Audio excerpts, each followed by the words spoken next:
Hello friends, good morning. Welcome back to my channel. So friend, आज है नवरात्रि का पहला दिन। तो आप सभी मेरी यूट्यूब फैमिली को हैप्पी नवरात्र। माता रानी आपके घर में आपकी सारी मनोकामनाएं पूरी करें। सो फ्रेंड, यहाँ पर मैंने अपने घर वालों के लिए चाय बना ली और मैंने भी अपनी जो मॉर्निंग ड्रिंक है वो भी रेडी कर लिया है। तो यहाँ पर मैं कुछ योगा के कुछ आसन कर रही हूँ। तो आज मेरा फास्ट है और मैं पहला और लास्ट वाला ही रखूँगी। तो मैंने सोचा आज क्यों ना योगा किया जाए। तो यहाँ पर मैं कर रही हूँ कपालभाति प्राणायाम। फ्रेंड, जब भी हम फास्ट रखते हैं तो हमारा जो डाइजेस्टिव सिस्टम होता है थोड़ा सा गड़बड़ा जाता है और किसी का पेट फूलने लग जाता है अगले दिन, या किसी के पेट में गैस हो जाती है। तो ऐसी इस अवस्था में आप ये प्राणायाम कर सकते हो। तो वही चीज़ आज मैं कर रही हूँ, योगा। तो आप कपालभाति से शुरुआत कर सकते हो। जो कपालभाति होता है ये हमारे जो डाइजेस्टिव सिस्टम को भी मजबूत करता है, जैसे गैस, एसिडिटी, कब्ज, बहुत सारी चीज़ों से हमें राहत दिलाता है। और कपालभाति फ्रेंड, ये हमारे फेफड़ों के लिए और हमारे लीवर के लिए, पैनक्रियाज के लिए और कई सारी चीज़ें होती हैं जो हमें कपालभाति करने से जो हमारी बीमारियां बहुत दूर होती हैं। और ये हमारे दिल की बीमारी को भी दूर करता है, ये हमारे जो कोलेस्ट्रॉल को भी कम करता है। तो आपको कपालभाति प्राणायाम ज़रूर करना चाहिए। और मैं इसको बहुत करती थी पहले, मैंने इसको धीरे से स्टार्ट किया था और मैं इसको कम से कम आधा घंटा तक करती थी। मेरी इतनी ज़्यादा प्रैक्टिस हो गई थी कपालभाति प्राणायाम करने की। लेकिन अब ये है कि मैं योगा थोड़ा सा कम करने लगी हूँ, मैं थोड़ा एक्सरसाइज पे ज़्यादा फोकस देती हूँ। तो फ्रेंड, अगला मैं प्राणायाम कर रही हूँ अनुलोम विलोम। और जो अनुलोम विलोम होता है ना, ये भी कपालभाति की तरह हमारे शरीर के लिए बहुत ज़्यादा मदद करता है। कई चीज़ों से हमें ये राहत दिलाता है।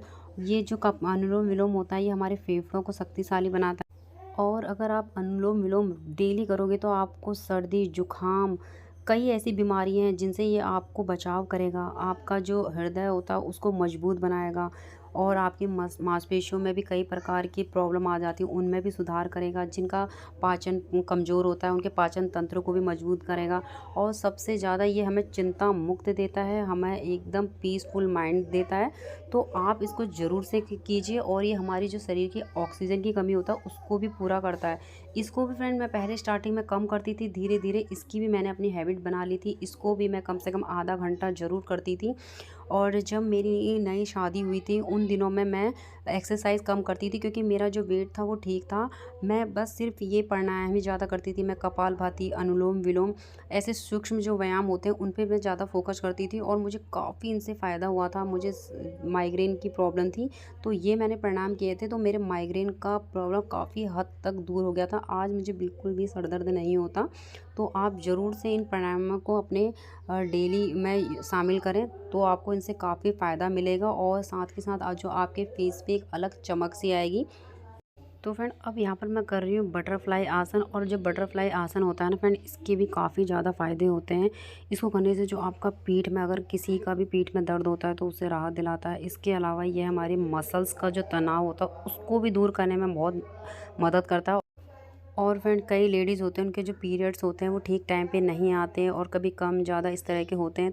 और फ्रेंड, अगर आप इस आसन को डेली करोगे तो इसको डेली करने से ओवरी में जो ब्लड फ्लो बढ़ता है जिससे आपके पीरियड्स हैं वो नियमित तौर पर आएंगे और जो आपका प्रॉब्लम है ये दूर हो जाएगी। तो इस आसन को आप ज़रूर से कीजिए और इससे आपको करने से जो आपका ब्लड सर्कुलेशन है वो भी बढ़ता है। तो इस आसन को भी आप स्टार्टिंग में कम से कम 10 मिनट से स्टार्ट कीजिए, फिर बाद में आप इसको भी बढ़ा सकते हैं और 15 मिनट तक कीजिए आराम से। तो काफ़ी फ़ायदा ही पहुंचेगा आपको ये आसन करके भी। तो फ्रेंड, इस तरह अगर मेरा कोई भी फास्ट होता है तो मैं उस दिन योगा ही करती हूँ, या जब मेरा सॉल्ट फ्री डे होता है तो मैं उस दिन योगा करना ज़्यादा प्रेफर करती हूँ। क्योंकि फ्रेंड, जो योगा होता है ना उसको करने से हमारे शरीर, मन, आत्मा ये सब मतलब नियंत्रित में आ जाते हैं। कई लोगों का मन ऐसा होता है ना, मतलब चंचल टाइप का होता है, वो मतलब एक चीज़ों पे स्थिर नहीं रह पाते। वो सोचते हैं कभी हम ये चीज़ करें, कभी ये चीज़ करें। आप अपना वेट लॉस का ही सोच लीजिए, कभी आप अपना बिल्कुल अपना मन बना लेते हैं लेकिन फिर फिसल जाते हैं। तो यही चीज़ें हैं, अगर आप योगा करोगे तो जो आपका मन है, दिमाग है, वो बिल्कुल स्थिर हो जाएगा और आपको हर चीज़ को करने में आसानी रहेगी। और फिर योगा करने से ना हमारा शारीरिक और मानसिक दोनों संतुलन बनाए रखता है। और जो योग होता है ना, इसको करने से देखो तनाव तो कम होता ही है, साथ के साथ जो हमें कई चीज़ों की चिंता वो होती हैं उनको भी ये दूर करने में बहुत ज़्यादा मदद करता है। और अगर आप डेली योगा करोगे ना, आप में एक अलग सी शक्ति और आपके शरीर में लचीलापन और आप में आत्मविश्वास बिल्कुल भर के आ जाएगा। तो फ्रेंड अपनी दिनचर्या में योगा को ज़रूर से शामिल कीजिए। अगर आप हफ्ते में 7 दिन होते हैं तो आप अगर 5 दिन भी एक्सरसाइज कर रहे हो या 6 दिन भी एक्सरसाइज कर रहे हो तो एक दिन ऐसा चूज़ करो कि आप उस दिन अपना योगा कर सको।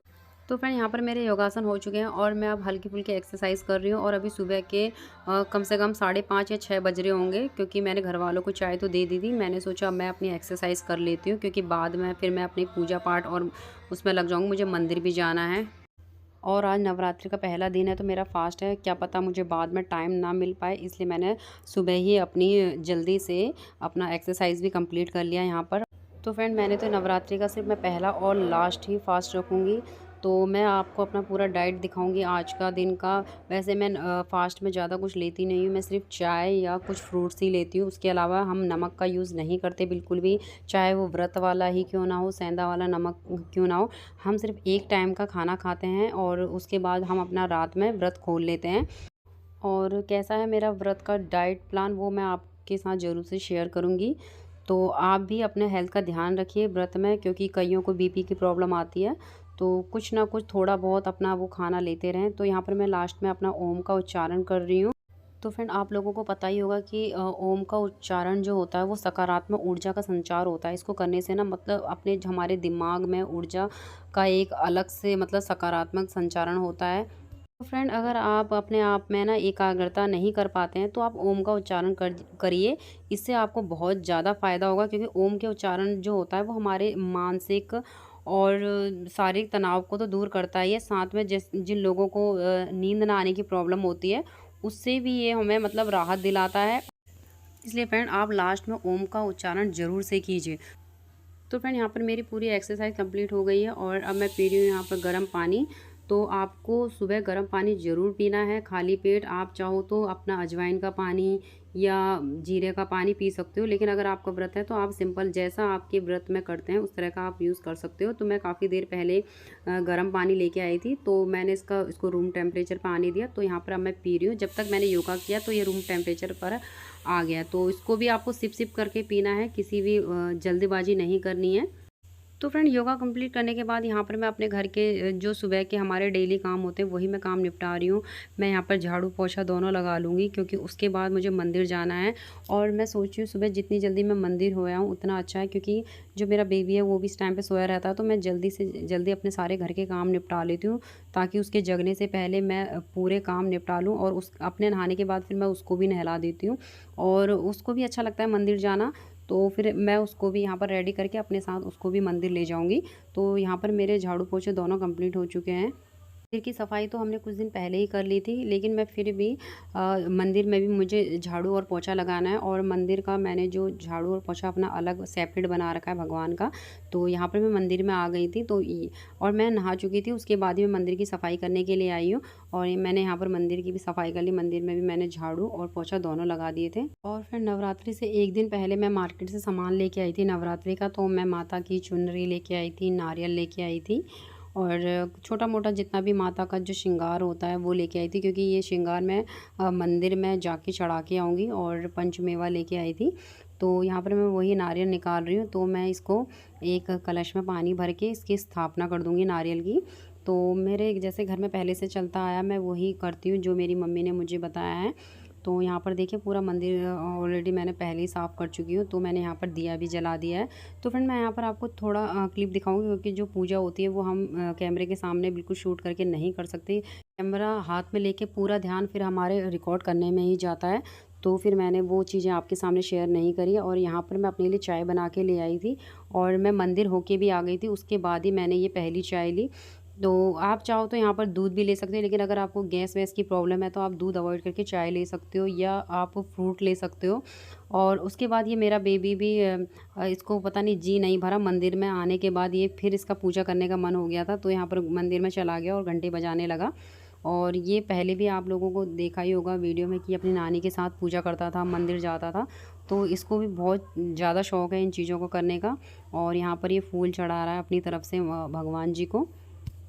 तो फ्रेंड ये थे भीगे हुए बादाम। और आपको ये भीगे बादाम ना चाय लेने से पहले पीना है, क्योंकि ये खाली पेट आप ज़्यादा लो तो ज़्यादा अच्छा है। अब मैं भूल गई थी बादाम खाने, क्योंकि मुझे ना चाय पीने का बहुत ज़्यादा मन कर रहा था। व्रत में होता है ना चाय पीने का मन करता है।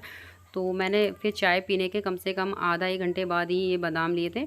और यहाँ पर मेरे बेबी को भी भूख लगी थी, तो मैंने इसके लिए बनाना शेक बना दिया। ये भी वो बनाना शेक बहुत ज़्यादा पसंद करता है, तो ब्रेकफास्ट में मैंने इसको बनाना शेक दिया था। बाकी घर वालों के लिए भी मैंने ब्रेकफास्ट बनाया था।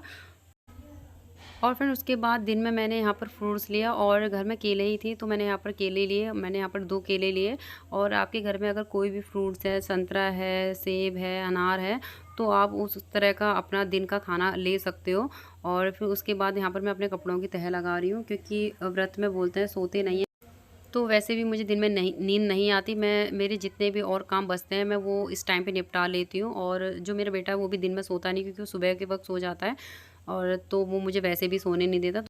तो फ्रेंड, हम लोगों के लिए तो बिल्कुल भी मतलब जितना हम सोचते हैं कि काम ख़त्म हो जाए, उतना काम और दिख जाते हैं। तो वही सेम मेरे साथ भी होता है। मैं सोचती हूँ कि सारे काम ख़त्म हो गए, लेकिन कोई ना कोई मुझे काम दिख जाता है, तो मैं वो काम निपटाने लग जाती हूँ। और फिर यहाँ पर शाम को ही तो मैंने फिर से 1 गिलास चाय और ली। और यहाँ पर मैंने ये जो मूँगफली है, इनको हल्का सा थोड़े से घी में रोस्ट कर दिया है। अगर आपका ज़्यादा वेट है तो आप इनको बिना घी के रोस्ट कर लीजिए। और फिर शाम को फिर यहाँ पर मैं खाने की तैयारी भी करने लगी। साथ के साथ मैंने आलू बॉईल करने के लिए रख दिए। मैं आलू टमाटर की सब्ज़ी बनाऊँगी। मुझे व्रत में इस तरह की तरीदार सब्ज़ी बहुत ज़्यादा पसंद है। और उसके साथ ही मैं पूड़ी बनाऊँगी, रायता बनाऊँगी खीरे का, और खीर बनाऊँगी चावल की।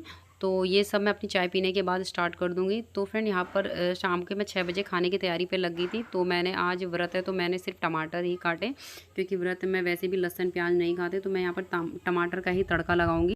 और मुझे ना पूड़ी के साथ आलू की तरी वाली सब्ज़ी बहुत ज़्यादा पसंद है, मुझे बहुत ज़्यादा टेस्टी लगती है। और उसके साथ मैंने यहाँ पर रायता भी बना दिया था खीरे का।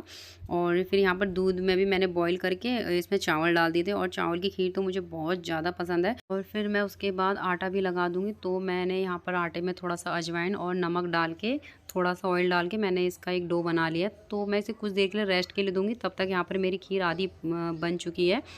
तो फ्रेंड, आज नवरात्रि है तो मैं ये सब चीज़ें खाऊंगी। लेकिन यह है कि मैं सही पोर्शन का ज़रूर ध्यान दूंगी। ऐसा नहीं कि आज मेरा व्रत है कि मैं ओवर ईटिंग कर लूँ। मैं बिल्कुल भी ऐसी गलती नहीं करती, क्योंकि अगले दिन फिर हमें खुद को परेशानी होगी। हमारा वेट है बहुत ज़्यादा बढ़ जाएगा, और ऑयली खाने खाने से तो और ज़्यादा वेट बढ़ता है। तो फ्रेंड, यहाँ पर मेरा सारा खाना बन चुका था, और मैंने सारा खाना बना दिया, और भगवान जी का भी मैंने भोग रेडी कर दिया था। और फिर मैंने शाम की भी पूजा कर ली थी माता रानी की। और फ्रेंड, उसके बाद मैं यहाँ पर खाना खाने से पहले 1 बड़ा गिलास यहाँ पर पानी पी रही हूँ। ताकि मैं पानी इसलिए पी रही हूँ क्योंकि आज ऑयली खाना बना है, और मैं ज़्यादा ओवर ईटिंग ना करूँ। तो मैंने 1 गिलास पूरा अपना खाना खाने से पहले पी लिया था। और यहाँ पर मैंने आपको अपनी थाली दिखा रही।